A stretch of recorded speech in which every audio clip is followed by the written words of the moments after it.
Hi అందరికీ. నేను బండారి కిరణ్. నిన్న మన ముఖ్యమంత్రి రేవంత్ రెడ్డి గారు మిర్యాలగూడలో మున్సిపల్ ఎలక్షన్ ప్రచారంలో భాగంగా మన మాజీ ముఖ్యమంత్రి అయినటువంటి కేసీఆర్ గారిని బూతు పురాణంతో రెచ్చిపోవడం జరిగింది. నిన్ను ఇప్పటి వరకు ఇలాంటి అంశాలపై ఎప్పుడు మీతోనే మాట్లాడదలుచుకోలేదు. కానీ నిన్న తను మిర్యాలగూడ మున్సిపల్ ఎలక్షన్ ప్రచారంలో తను మాట్లాడిన మాటలను బట్టి ఈరోజు మాట్లాడాల్సి వస్తుంది. ఒక మాజీ ముఖ్యమంత్రి తెలంగాణ రాష్ట్ర సాధకుడైనటువంటి కేసీఆర్ గారిని పట్టుకొని నోటికి వచ్చినట్టు మాట్లాడడం జరిగింది నిన్న మన రేవంత్ రెడ్డి గారు. మీ దగ్గర నుండి అసలు ప్రజలు ఏం నేర్చుకుంటారు? మీరు ప్రజలకు ఎలాంటి సందేశం ఇవ్వాలనుకుంటున్నారు? మీరు ప్రజలకు ఏం చెప్పాలనుకుంటున్నారు? ఇప్పటికే మీ దగ్గర నుండి పిల్లలు నేర్చుకున్నారు. ఏంటి అవి? బూతులు నేర్చుకుంటారు. మీరు ఏవైతే మాట్లాడతారో అవి నేర్చుకుంటారు. ఎక్కడైనా బయట మాట్లాడుతా అంటే ఇప్పుడు పిల్లగాళ్ళని చూస్తా అంటే లావులో తొండలతో కొడతా, పేగులు తీసి మెడలు వేసుకుంటా, గివ్వా మీరు మాట్లాడేటి. ఒక సీఎం గారు, మీరు రాష్ట్రానికి ప్రథమ పౌరులు, మీరు ఏవైతే మీటింగ్లు కానీ ప్రెస్ కాన్ఫరెన్స్లు కానీ ఏదైనా సభలో చెప్పేటప్పుడు మీరు ఏం మాట్లాడతారా అని ప్రజలతో పాటు చిన్నపిల్లల దగ్గర నుండి పెద్దవాళ్ళందరూ కూడా మీ మీటింగ్లు కానీ మీరు ఇచ్చే ప్రసంగాన్ని కానీ శ్రద్ధతో వింటుంటారు. అలాంటప్పుడు మీరు కేసీఆర్ గారిని తిట్టడం ఒకటే టార్గెట్గా పెట్టుకుంటే రాను రాను చూసేటోళ్ళకు విరక్తి కలుగుతుంది. నిన్న మీరు ఏం మాట్లాడిల్లు? కేసీఆర్ గారిని జాతిపిత అంటే తప్పేముంది? ఉద్యమకారుడు అనడంలో తప్పేముంది? మన రాష్ట్రం కోసము కేసీఆర్ గారు ఉద్యమం నడపడం వల్లనే కదా ఎన్ని ఉద్యమాలు చేస్తే మన తెలంగాణ వచ్చింది. ఉద్యమంలో ముందుని నడిపింది మన కేసీఆర్ గారే కదా.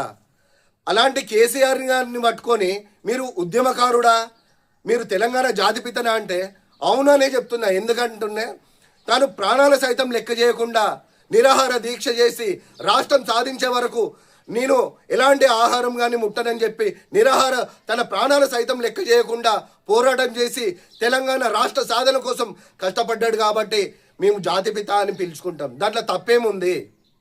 మీరేం చేస్తున్నారో చెప్పండి. మన తెలంగాణ కోసం మీరేం చేసిలో చెప్పండి. ఏదైతే మాట్లాడుతున్నారో దయచేసి బూతు పదాలు మాట్లాడకుండా మీరు ఒక హుందాగా మాట్లాడండి. మొన్న అమెరికాలో పోయి ఏం చేసిళ్ళు? 21st సెంచరీ లీడర్షిప్ ఇవేనా మీరు నేర్చుకున్నాయి? ఈ బూతులేనా మీరు నేర్చుకున్నాయి? ఈ బూతులేనా మీరు ప్రజలకు నేర్పించాల్సినవి? ఆలోచించండి ముఖ్యమంత్రి గారు. మేము ఎందుకు ఇలాంటి వీడియో మేము చేయదలుచుకోలే, కానీ రాను రాను మీరు ఏవైతే మాట్లాడుతున్నారో అవి చూస్తే అసహ్యం కలుగుతుంది. అరే చెప్పండి, మీరు ఏం చేస్తున్నారో చెప్పండి. ఇప్పుడు మీరు అధికారంలోకి వచ్చి 2 సంవత్సరాలు అయింది కదా. నిరుద్యోగుల బాధలు ఇప్పటి వరకు తీరినాయా? నిరుద్యోగుల కోసం మీరు ఏం చేసిళ్ళు? అలాగే రాష్ట్రం కోసం ఎలాంటి నిధులు చేసిళ్ళు? మీరు ఏం అభివృద్ధి పనులు చేసిళ్ళు? ఇలాంటివి చెప్పండి. ప్రజలకు మీరు ఏం చేస్తున్నారో చెప్పండి.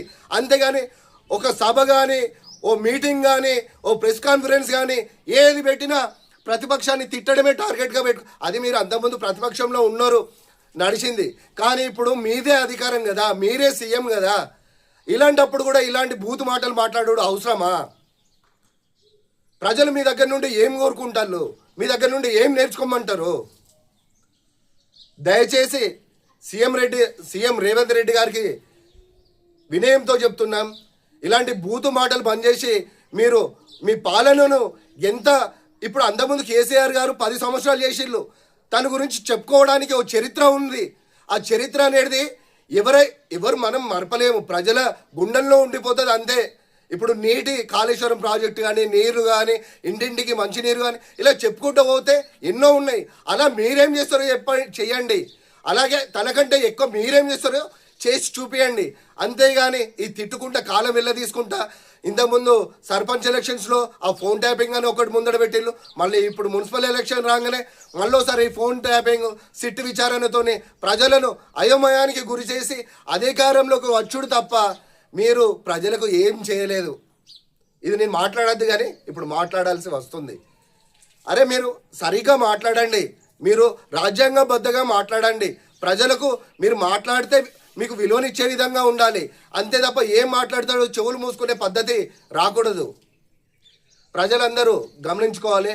నేను ఇది కావాలని ఈ వీడియో చేయడం లేదు, నాకు బాధ అనిపించి వీడియో చేస్తున్నాను. మీ అందరికీ ఈ వీడియో కనుక నచ్చితే లైక్ చేసి సబ్స్క్రైబ్ చేయండి.